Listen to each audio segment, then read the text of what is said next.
சாய் பக்தர்களுக்கு என் அன்பு வணக்கங்கள். ஓம் சாய்ராம். என் அன்பு குழந்தையே, ஏன் இப்படி நடக்கின்றது? எதற்காக என் வாழ்வில் மட்டும் இத்தனை நிகழ்வுகள் நடந்து கொண்டிருக்கின்றன? என்னை சுற்றி யாரேனும் சதி செய்து கொண்டிருக்கின்றன? அல்லது என் விதியே இப்படித்தான் எழுப்பட்டது உள்ளதா?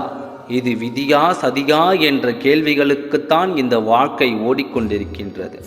இது விதியா சதியா என்ற கேள்விகளுக்கு விடை தெரிந்து கொண்டாலே எல்லா பிரச்சனைகளுக்கும் விலக துவங்கும், தீர்வும் கிடைக்கும்.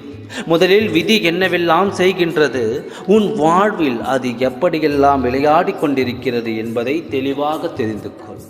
காலம் எந்த விதியும் இதற்குள் அடங்கும். விதிகள் காலத்தால் மாறும்.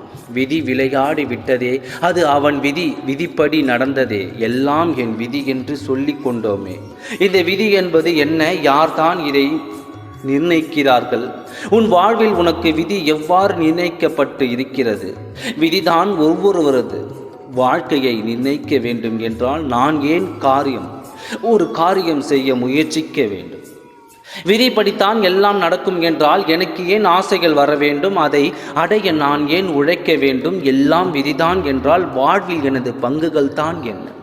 இன்னும் இந்த விதியை புரிந்து கொள்ள நிறைய கேள்விகளை கேட்டுக்கொண்டே போகலாம். ஆனால் நம் வாழ்வில் எந்த பாதகமும் செய்யாமல் இருப்பதுதான் முதல் விதி.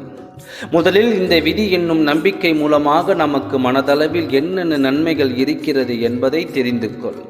பிறகு விதி நிர்ணயிக்கப்படும் விதத்தை பற்றியும் முழுவதுமாக அறிந்து கொள்.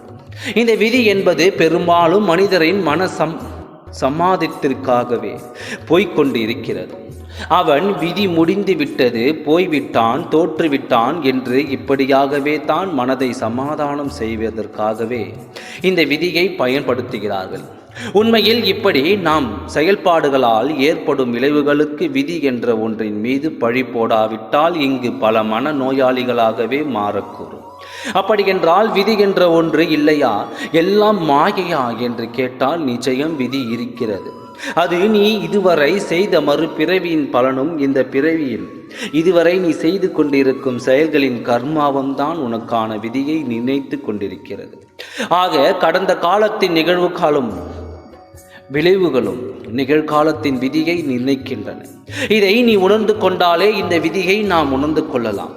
விதியினால் ஒருவர் கஷ்டப்பட்டு கொண்டு இருந்தால் அவர்கள் இதுவரை செய்த பாவங்களை அனுபவித்து கொண்டிருக்கிறார்கள் என்று தானே அர்த்தம்.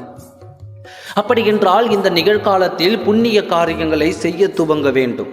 தர்ம காரியங்களும் நற்செயல்களையும் உதவும் கரங்களையும் வளர்த்து கொள்ள வேண்டும்.